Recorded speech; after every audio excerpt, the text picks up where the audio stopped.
Elle est annoncée comme la prochaine révolution, celle qui vient après Internet. Mais qu'est-ce que la blockchain ?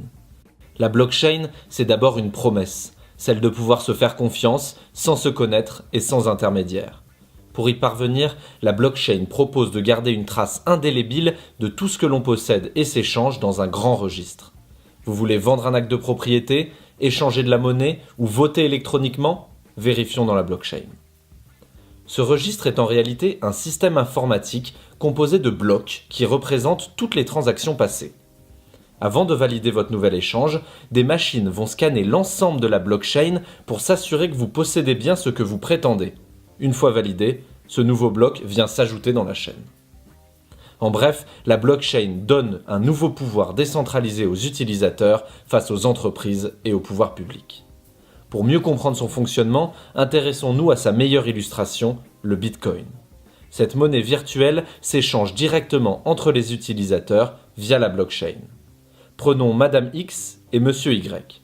Chacun utilise une clé publique, une sorte d'adresse de boîte aux lettres et une clé privée qui pourrait représenter sa signature.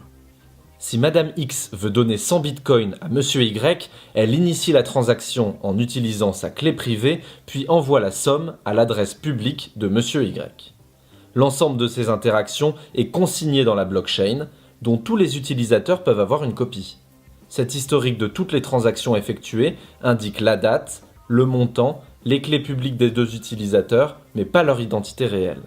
Pour sécuriser le système, des particuliers ou des entreprises connectent leurs machines sur le réseau et apportent de la puissance de calcul.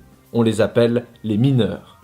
À l'aide de formules mathématiques, ils vérifient dans la blockchain que Madame X possède bien les 100 bitcoins. Une fois vérifiée, la transaction est validée et inscrite de manière indélébile dans le registre. Les mineurs, eux, sont rémunérés par de nouveaux bitcoins et avec des frais de transaction. Ainsi, il est impossible de créer de faux bitcoins ou de dépenser 2 fois le même bitcoin. Les mineurs stopperaient net la transaction après analyse de l'historique du fraudeur. Ce principe de la blockchain fait aujourd'hui des émules.